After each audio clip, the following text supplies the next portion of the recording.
अस्सलाम वालेकुम। I hope you are all doing well. Welcome to another weekly forecast. आज की हमारे पास जो वीडियो है इसके अंदर हम 23 सितंबर से लेकर 27 सितंबर तक का जो आखिरी वीक है हमारे पास सितंबर का, इसका फोरकास्ट हम करने वाले हैं। तो सबसे पहले आप लोग देख सकते हैं कि हमारे पास प्राइस रेंज कर रही है ऊपर की तरफ, हमारे पास मार्केट स्ट्रक्चर बुलिश है। अच्छा, जो जिन लोगों ने लास्ट 2 वीक से फोरकास्ट देखा होगा उन्हें पता होगा कि हम एक रेंज के अंदर स्टक थे। हमारे पास ये एक सर्टन रेंज थी मार्केट के अंदर और इस रेंज के अंदर हम काफ़ी देर से स्टक थे। सो प्राइस ने फाइनली इसको ब्रेक किया। ठीक है, हमारे पास यहाँ पे रीटेस्ट हुआ और उसके बाद another retest on the market structure और अभी हम ऊपर जा रहे हैं। अब हमारे पास जो लास्ट सपोर्ट हमारे पास जो प्राइस बनाई गई है वो ये एरिया था। और एक एरिया हम ये भी ले सकते हैं जस्ट फॉर द लेवल्स, लेकिन ये अब काइंड ऑफ पुराना हो चुका है, इसकी ज़रूरत नहीं है। हमारे पास ये है वो लास्ट एरिया जो हमें पता है प्राइस ने जो यूज़ किया है, हम वीकली चार्ट के ऊपर है तो हमारे पास कंटिन्यू करने के लिए। ठीक है, तो अभी अगर मैं बात करता हूँ डेली के ऊपर चलता हूँ। ठीक है, और ये हमारे पास वो कंसोलिडेशन थी और ये हमारे पास वो जोन आ जाता है जहाँ से प्राइस बेसिकली सपोर्ट लेके तो आगे मूव की। अब आप देखने होंगे यहाँ से हमारे पास पहले रिजेक्शंस हुई थी, वहीं हमारे पास प्राइस सपोर्ट बन के अब ऊपर कंटिन्यू कर रही है टू पुश अप। और हमारे पास एक और जो रिसेंट हम कह सकते हैं जो बना है एरिया वो ये भी है। ठीक है, अभी असल में हम क्योंकि ऊपर जा रहे हैं तो इस वक्त इसलिए हमारे पास जो सपोर्ट एरियाज हैं, ये जो ऑर्डर ब्लॉक्स हैं वो ऊपर की तरफ ज़्यादा बन रहे हैं। ठीक है, अभी रेजिस्टेंस में ड्रॉ नहीं कर रहा because there is not any resistance at all. ये भी प्राइस डेवलप हो रही है। अगर ये डेवलप जब हो जाएगी मे बी तब हम इसे एज अ रेजिस्टेंस कह सकते हैं। अब अगर मैं 4 आवर के ऊपर चलता हूँ तो बिल्कुल ठीक है, इस लेवल को अगेन मैं थोड़ा सा नीचे और एडजस्ट कर लेता हूँ और ये हम कह सकते हैं कि बिल्कुल हमारे पास अभी एक अच्छा एरिया हो गया। थोड़ा सा इसको मैं ऊपर भी कर लेता हूँ ताकि यहाँ से भी टचेस मिल जाएं। ये पहले प्रॉपर एक रेजिस्टेंस थी जो कि बाद में जो ही प्राइस से ब्रेकआउट किया सपोर्ट बन गई, उसके बाद हम ऊपर कंटिन्यू कर रहे हैं। और हमारे पास जो रिसेंट थोड़ा सा पुल बैक हुआ वो ये था।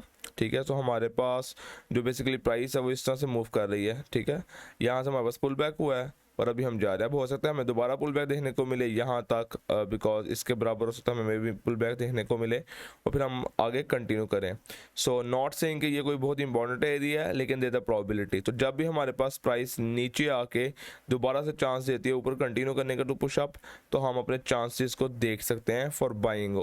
ठीक है, 1 आवर के ऊपर चलता हूँ तो मार्केट सेक्टर काफ़ी हद तक हमारे पास लॉन्ग टर्म जो हमें समझ आ गया, हम बुलिश हैं। और आज मंडे इस वक्त हम लोग मोस्ट लाइकली, क्योंकि लंदन सेशन भी स्टार्ट हो चुका है, तो मे बी अभी प्राइस सिर्फ हमारे पास रिट्रेस करे और may be in the New York session हमें कोई अपॉर्चुनिटी मिल सकती है। लेकिन ओवरऑल प्राइस यहाँ से भी रिट्रेस कर सकती है, यहाँ से भी रिट्रेस कर सकती है, इवन इस जोन तक वापस आकर भी रिट्रेस कर सकती है। हमारे पास मुख्तलिफ एरियाज़ हैं ऑफ इंटरेस्ट और हमें वेट करना है बेसिकली कहाँ से प्राइस फाइनली बाउंस बैक करती है, जब हमें कॉन्फर्मेशन मिलेगी। ठीक है, प्राइस फॉर एग्जांपल यहाँ से नीचे आती है और जब कुछ सपोर्ट कैंडल बनेगी, कोई बुलिश कैंडल बनेगी, एक स्ट्रॉन्ग कैंडल इंगल्फिंग हो सकती है, 2-3 हो सकती हैं, वो एक स्ट्रक्चर उस तरह का बनता है, आपको नज़र आ जाता है कि मार्केट ट्रेंड माइट शिफ्ट, उसके ऊपर हम एक ट्रेड एग्जीक्यूट कर सकते हैं। हमारे पास ये गोल्ड के ऊपर आज हम मंडे के लिए भी अगर मैं बात करूँ तो हम यही देख रहे होंगे कि बेसिकली आज मंडे के लिए स्पेसिफिकली बता देता हूँ, हमारे रिट्रेसमेंट देखेंगे मे बी यहाँ तक या यहाँ तक, और जो ही हम प्राइस को दोबारा से सपोर्ट फॉर्म होती है, इंगल्फिंग कैंडल फॉर्म होती है, हम उसका बाय को हम उससे बाय करने की तरफ देख सकते हैं। ठीक है, बाय को हम कंसिडर कर रहे होंगे आज स्पेसिफिकली ऑन मंडे। लेकिन ओवरऑल भी जैसे कि मैंने बताया कि हमारे पास जो ट्रेंड है प्राइस ऊपर की तरफ मूव कर रही है, तो हम लोगों ने मार्केट को ऊपर की तरफ ही देखना है। Gold is pushing up. अब थोड़ा सा फंडामेंटल्स को भी देख लेते हैं। तो आज हमारे पास मंडे है तो जापानीज येन का बैंक हॉलीडे है। जो पाउंड येन के जो पेयर्स हैं उनको हम अवॉइड करेंगे आज। ठीक है, और वैसे भी मंडे मार्केट ज़्यादा स्लो ही होती है, बट आज बहुत ज़्यादा न्यूज़ आ रही हैं, मे बी हम ट्रेड कर भी सकते हैं इन पेयर्स को। यूरो है, अगेन यूरो, पाउंड के ऊपर न्यूज़ है, ये सब 15-15 मिनट और 1 घंटे के अंदर सारी न्यूज़ है। अभी ये न्यूज़ आ रही है इन लाइक 5 मिनट्स, और उसके बाद शाम को 6:45 यूएसडी के ऊपर न्यूज़ है फ्लैश सर्विसेज पीएमआई। ये कोई बहुत इंपॉर्टेंट नहीं है। ट्यूसडे की बात करता हूँ तो ऑस्ट्रेलियन डॉलर के ऊपर न्यूज़ है, थोड़ी सी रेलिवेंट है। जो लोग ऑस्ट्रेलियन डॉलर को ट्रेड करते हैं 9:30 ये इंपॉर्टेंट न्यूज़ है उनके लिए। कैश रेट और आरबीआई रेट स्टेटमेंट आ रही है उनकी बैंक की, तो ये इंपॉर्टेंट है। एंड कल हमारे पास येन के ऊपर जो उनका गवर्नर है वो स्पीच करेगा, तो हमारे पास देखते हैं वहाँ पे क्या होता है। और डॉलर के अंदर अगेन 7 बजे CB कंज्यूमर कॉन्फिडेंस है, नॉट दैट मच इम्पॉर्टेंट। हाँ, ऑस्ट्रेलियन डॉलर अगेन CPI आ रही है, very important news on Australian dollar. कुछ खास नहीं है डॉलर के ऊपर। और हमारे पास यहाँ पे थर्सडे वाले दिन हमारे पास एक तो CHF के ऊपर न्यूज़ है, उनकी पॉलिसी रेट आना है, प्रेस कॉन्फ्रेंस भी होगी, और प्लस हमारे पास यहाँ पे जो USD है उसके ऊपर फाइनल GDP की रिपोर्ट आएगी और अनएम्प्लॉयमेंट क्लेम्स है, ये इंपॉर्टेंट है। और उसके बाद हमारे पास जो पावल है उसे स्पीच भी करनी है। सो थर्सडे वाले दिन हमारे पास कुछ मूवमेंट हो सकती है, और अगेन डॉलर के ऊपर ज़्यादा कुछ नहीं है। सो ये हमारे पास 23 सितंबर से लेकर 27 सितंबर तक एक वीक है। और फंडामेंटली ओवरऑल भी अगर हम देखें ना, तो दुनिया में इस वक्त हमारे पास वॉर टेंशन्स बढ़ रही हैं। जो वर्ल्ड वॉर 3 है हमारे पास रशिया और US के दरमियान, या डिपेंड करता है कौन कौन से कंट्रीज उसमें आते हैं, बट जो टेंशन है US और रशिया के दरमियान बढ़ती जा रही है, और स्पेसिफिकली ईरान के दरमियान भी। तो हमारे पास मिडिल ईस्ट में भी प्रॉबिलिटी है वॉर की, और यूरोप में भी है, काफ़ी ज़्यादा चीज़ें डेवलप हो रही हैं। सो मे अल्लाह प्रोटेक्ट एवरीवन। लेकिन हमारे पास वॉर की वजह से गोल्ड आजकल बहुत ज़्यादा राइज कर रहा है, आजकल gold is on the top, ठीक है। सो गोल्ड अपने पीक पॉइंट पे, अगर आप देखेंगे, ये मैंने मंथली चार्ट खोला है, ये गोल्ड की हिस्ट्री है। सो गोल्ड इस वक्त बेसिकली अपने टॉप पोजीशन पे आया हुआ है, and soon I think gold को रिट्रेसमेंट की भी ज़रूरत है, और अन करीब गोल्ड नीचे आना शुरू हो जाएगा।